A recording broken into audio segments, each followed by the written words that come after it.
دادوەرێکی هیندستان هەرا دەنێتەوە و دەڵێ بەڵای ئەو دنیاە هۆکارەکەی سەربڕینی مانگایە. ئیسلامیەکان و مەسیحەکان بۆ تووڕەبوون. بۆچی مانگا لە هیندستان پیرۆزە؟ سەربڕینی و خواردنی گۆشتی مانگا سزای زیندانی و غەرامەیە.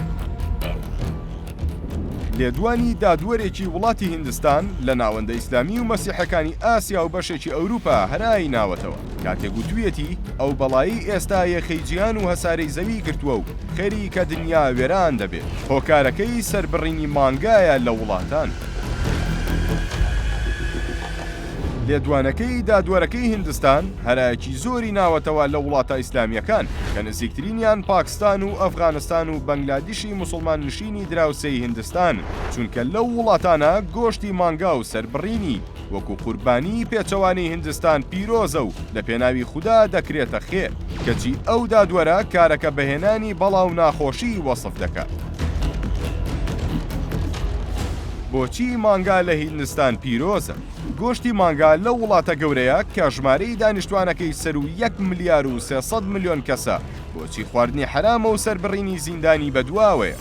بەپێی ئاینی هیندیەکان مانگا پیرۆسترین ئاژەڵە، چونکە شیر دەدات و شیرەکەشی هەر لە دێر زەمانەوە لەو وڵاتە پیرۆز کراوە.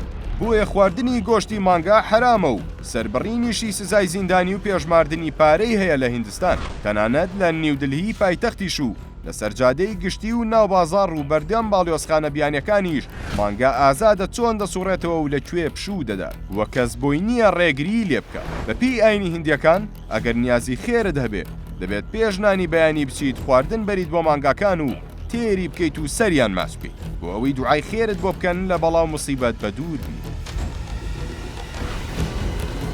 جگەل لەمەش بەپێی یاسای هیندستان ڕێگە بە سەربڕینی مانگا نادرێت بە هیچ شێوەیەک و بۆ هەر مەبەستێک بێت، تەنیا لەو شوێنانەی کە تەرخان کراوە بۆ ئەو کارە، ئەویش بۆ مانگای نەخۆش و پەککەوتەیە نەک بۆ خواردنی گۆشتەکەی. تەنانەت پێستەکەشی ڕێگە پێدراو نییە بکرێت بە جلو بەرگ و پێڵاو، تەنیا مەگەر بۆ پیرۆزی خەڵک بەکاری بێنی. بەڵام لەگەڵ ئەوەشدا بە شاراوەی و ناشەرعی لە سەرتاسەری هیندستان 30,000 سەربڕیخانەی سەفەری هەیە کە مانگا سەر دەبڕین و بە قاچاق دەینێرن بۆ وڵاتانی موسڵمانی دراوسەی هیندستان، بەتایبەت بۆ پاکستان و بەنگلادیش. ئەم کاراش بە حکومەت کۆنتڕۆڵ ناکرێت. لەوانەیە هەمومان زۆر سەرسام بین بەکردەوە و تێکۆشان و وتەکانی ماهتما گاندی، سەرکردەی شۆڕشی هیندستان، بەڵام ئەویش باوەڕی تەواو بە پیرۆزی مانگا هەبووە و لەمبارەیەوە دەڵێت مانگا دایکی ملیۆنان هیندیە. بۆیە پاراستنی مانگا واتە پاراستنی هەموو بوونەوەرێکی ئەم جیهانە.